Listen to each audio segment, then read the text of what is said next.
அடடா மழடா! அடமழடா! அந்த மாதிரி இருக்குங்க. ஹலோ மக்களே! எல்லாருக்கும் வணக்கம். எப்படி இருக்கீங்க? என்னப்பா காலையிலயே என்னென்னமோ சொல்லிட்டு வர்ற, என்ன ஆச்சு? அப்படின்னு தானே பார்க்குறீங்க. மக்களே இந்த 2, 3 நாளா நம்ம இடத்துல மழை அடிச்சு ஊத்துதுங்க.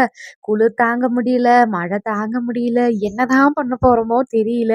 அந்த அளவுக்கு இருக்குங்க. வீட்ட விட்டு வெளிய போக முடியலங்க. வீடு வாசக்கூட்டியே 2 நாள் ஆச்சுன்னு வச்சுக்கோங்களேன்.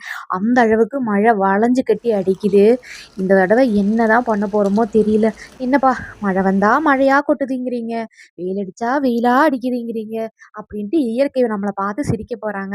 சரிங்க, ஒரு பக்கம் அது இருந்தாலும் நம்ம வேலைய நம்ம செஞ்சு தானே ஆகணும். அப்படியேவும் அந்த இயற்கையை ரசிச்சுக்கிட்டே ஒரு கிளாஸ் ஸ்ட்ராங்கா காஃபி போட்டு குடிச்சுக்கிட்டேங்க. குடிச்சிட்டு என்னடா சமைக்கிறது? நான் வந்துட்டு பிளான் எல்லாம் பண்ணி வைக்கல. காலையில இது செய்வோமா, அது செய்வோமா அப்படிலாம் பண்ணல. பண்ணுவீங்களா அப்படின்னு கேட்டா கண்டிப்பா அந்த மாதிரி எல்லாம் பண்ணுவேன். அந்தந்த மனநிலைமைக்கு தகுந்த மாதிரி நம்மளும் மாறிக்கிற வேண்டியதாங்க. நான் டெய்லி இப்படிதான் அப்படின்லாம் சொல்ல முடியாது. ஒரு நாள் இப்படி இருக்கலாம், ஒரு நாள் அப்படி இருக்கலாம். நம்ம மனசு என்ன சொல்லுதோ அத மட்டும் கேட்கணும் அப்படின்னு நினைக்கக்கூடிய ஆளு நானு. அதனால தாங்க அப்படி. காலையில பார்த்தீங்கன்னா, சாதமே வச்சுருவோம் அப்படின்னு தோணிருச்சு. அதனால மண் பாத்திரத்தில தான் சாதம் வச்சிருக்கேங்க. சாதம் வச்சுட்டு வெண்டைக்காய் கொஞ்சம் இருந்துச்சு. சரி அத வந்துட்டு தீயல், வெண்டைக்காய் தீயல்ன்னு சொல்லுவாங்க கேரளாவுல.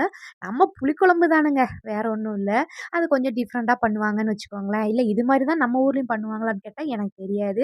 என்னன்னா நான் இங்க உள்ள குழம்பு வகைகள் தான் நான் பழகியிருக்கேன். அதனால அப்படி இருக்கலாம். என்னோட மாமியார் வைக்கிறத பார்த்து தாங்க நான் கத்துக்கிட்டேன். அப்புறம் எங்க அப்பா சூப்பரா சமைச்சு குடுப்பாரு. அந்த ஒரு என்னது கைப்புண்ணியமா, கைப்பக்குவம் அதுவுமே எனக்கு கொஞ்சம் வந்திருக்குன்னு வச்சுக்கோங்களேன். அந்த மாதிரி தடபுடலா எல்லாம் செஞ்சுட்டேன். அதுக்கு வந்துட்டு சைட் டிஷ்ஷா என்ன பண்றது அப்படின்னு பார்த்தேங்க.